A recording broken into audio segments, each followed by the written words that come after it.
Got a question for you. Do you have a kitchen table?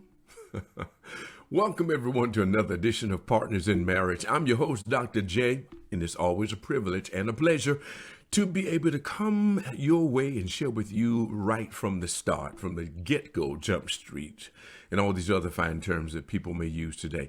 Before I get into the kitchen table, let me get into this. Please go to our website at partnersinmarriage.com. Follow us on our Facebook page at Partners in Marriage, as well as any other place that we're on the social media network. We want to hear from you. That's important to us. Anytime. Love to hear from you, of course. And then if you want to email us, it is partnersinmarriage@gmail.com. We love to hear from you as well. Now, the reason I came up with the kitchen table is nothing unusual. I just had a moment when my wife and I were talking about some of the differences that we noticed, and since we have been married, the way we were raised, and some of the things we saw with the young people during our day. And one of the major things we talked about was eating together in the kitchen. Something that we did coming up.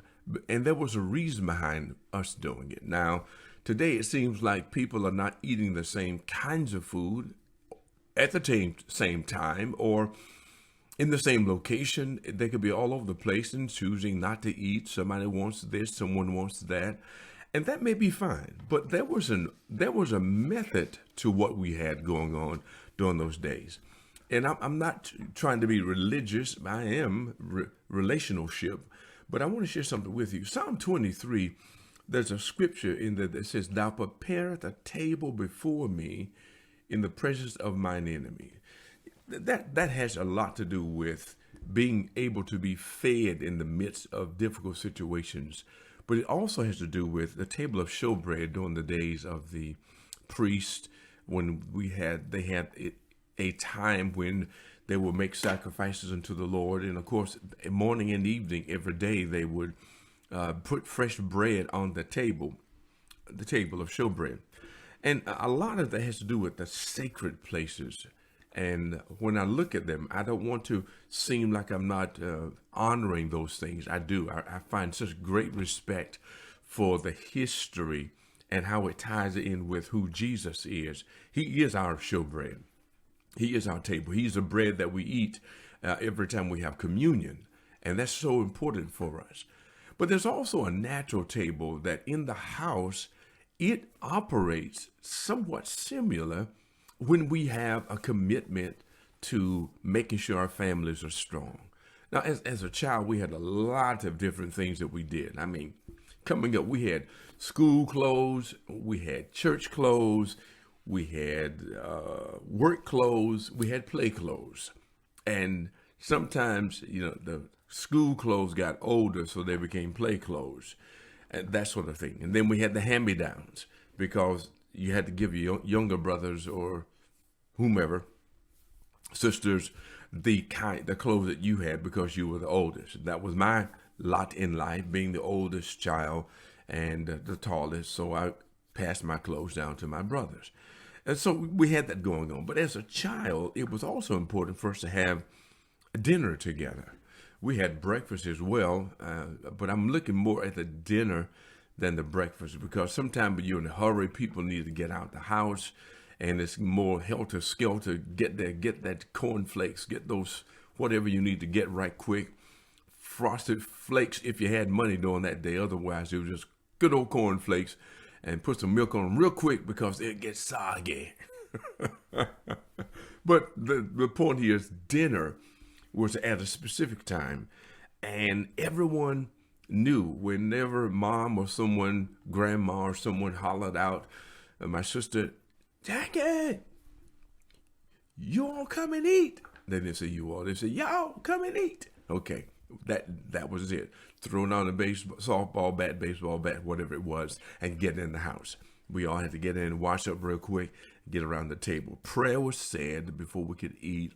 And then when we ate, everybody was together. You could pass the different bowls of food from one person to the other, and you were consistently aware or your parents made you aware that you didn't eat it all by yourself. There's 5, 6, in our family, 7 people around the table, 5 kids and 2 adults. And you had to make sure that you didn't, you got your part, but you also didn't eat someone else's part.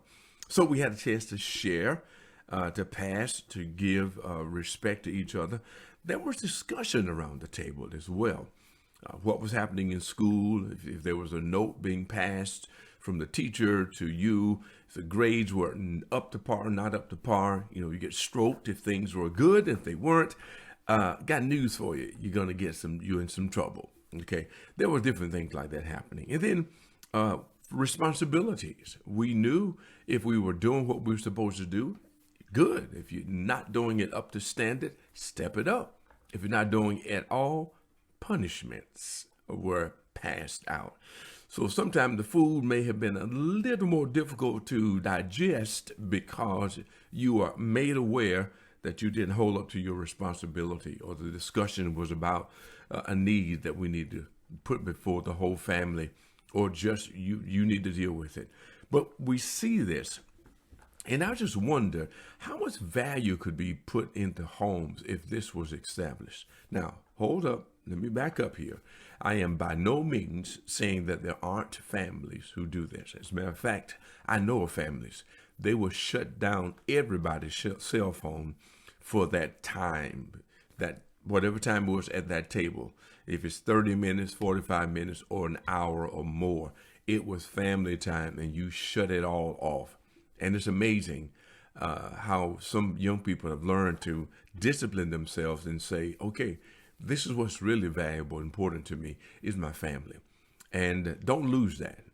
I just want to share that with you. Don't lose that. Make sure that you understand, as we see in the Psalm, how important it is for you to be fed in these difficult times with leaders in your home, praying over the food before you eat it, and having those conversations to encourage you to continue or to be responsible. We had accountability. We were accountable. So that's what I'm looking at as a possibility. So if you're not getting it done, what about it? And if you are, thank you. I'm sure one day you'll see the results of it, even if you don't see it with your children giving you credit for it. Maybe your grandkids, you'll see it in them as well.